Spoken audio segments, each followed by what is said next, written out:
আজকে বিকেল 5টা নাগাদ আমাদের কাছে রাজভবনে যেটা আউটপোস্ট আছে সেখানে একটা কমপ্লেন আছে। একজন মহিলা যিনি রাজভবনের স্টাফ উনি এসে একটা কমপ্লেন এনেছেন শ্লীলতাহানি। উনি সেই কমপ্লেনটা অ্যারাউন্ড 5টা আমাদের দিয়েছেন, তবে এটা রাজভবনের অফিসে যেহেতু জমা পড়েছিল সাবসিকুয়েন্টলি রাজভবনে যেটা আমাদের পুলিশের আউটপোস্ট আছে ওনারা ওটাকে ফরওয়ার্ড করে হেয়ার স্ট্রিট থানাতে দেন। সাবসিকুয়েন্টলি ওটা আমরা নথিভুক্ত করেছি এবং আমরা ইনকোয়ারি কমপ্লেন করা হয়েছে। এটা কমপ্লেন আছে মানে হিজ এক্সেলেন্সি গভর্নরের এগেইনস্ট। আপনাদের কি এখতিয়ারের মধ্যে পড়ে গভর্নরের বিরুদ্ধে ইনকোয়ারি করেন? দেখুন আমরা ইনকোয়ারিটা যেটা আমরা কমপ্লেন একটা এসেছে যেহেতু শ্লীলতাহানি it is of a sensitive matter, ওটা মহিলা এসেছিলেন, উনি ডিটেলসে আমাদের সাথে কথা বলেছেন। আমরা এটাকে আপাতত এটা ইনকোয়ারি করছি এবং আমরা আমাদের যেটা ল ডিপার্টমেন্ট এবং কনস্টিটিউশনাল এক্সপার্ট যারা আছে তাদের সাথে আমরা এই বিষয়ে কিছু বলেছেন।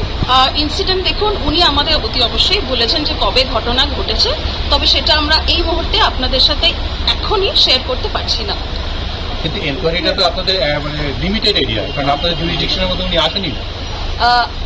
কাকে আসেন না? গভর্নরের পোস্ট আপনাদের জুরিডিকশনের মধ্যে আসেনি, আইপিসির মধ্যে আসেনি।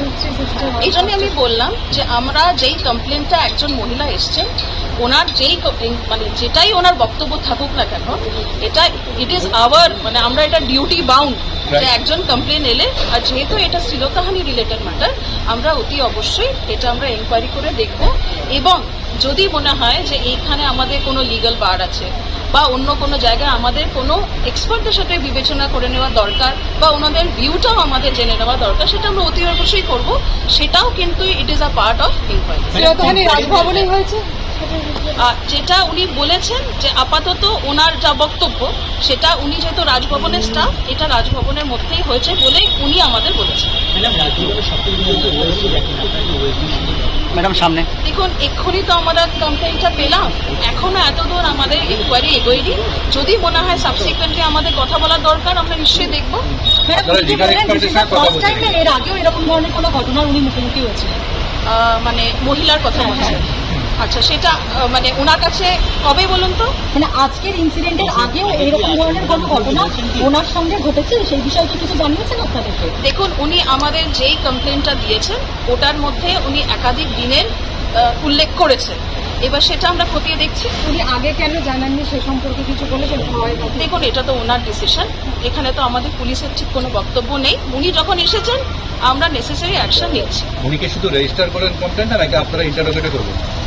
দেখুন ইন্টারোগেশনটা খুব একটা হার্শ ওয়ার্ড, এরকম একটা সিচুয়েশনে আমরা ওনার সাথে কথা বলেছি, ওনার ভিউটা আমরা জেনে নিয়েছি এবং উনি যা যা সাপোর্ট আমাদের কাছ থেকে চেয়েছিলেন সেটা আমরা ওনাদেরকে দিয়েছি। ম্যাডাম একটা জিনিস as a part of enquiry আপনারা কি রাজভবনে যেতে পারেন কোয়েশ্চেনিং করা বা সিসিটিভি দেখা বা মানে পার্ট অফ এনকোয়ারি হিসেবে আপনাদের কি সেটা প্রভিশন আছে?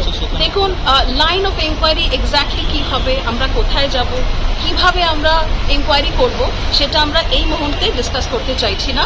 আমাদের এনকোয়ারির মতো যেখানে যেখানে যাওয়ার দরকার আমরা নিশ্চয়ই যাব, সেটা আপনারা নিশ্চয়ই জানতে পারবেন। আমরা কোনো কলিগ বা কারোর সাথে কথা বলেছি?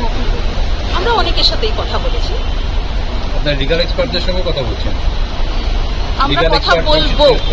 এক্ষুনি তো কমপ্লেনটা পেলাম, মহিলা এসেছেন, উনি অবভিয়াসলি অনেকক্ষণ ধরে তো দেখুন কথা বলছেন, রাজভবনে গেছেন, আমাদের এখানে এসছেন, she is also very tired. ফলে আমরা এক্ষুনি কাগজ কলম যেইটুকুটা হয়েছে আপনাদের সাথে শেয়ার করলাম। পরে যেরম এনকোয়ারি হবে বা যদি অন্য কোনো ডেভেলপমেন্ট থাকে এই ম্যাটারে আমরা নিশ্চয়ই আপনাদের সাথে শেয়ার করব।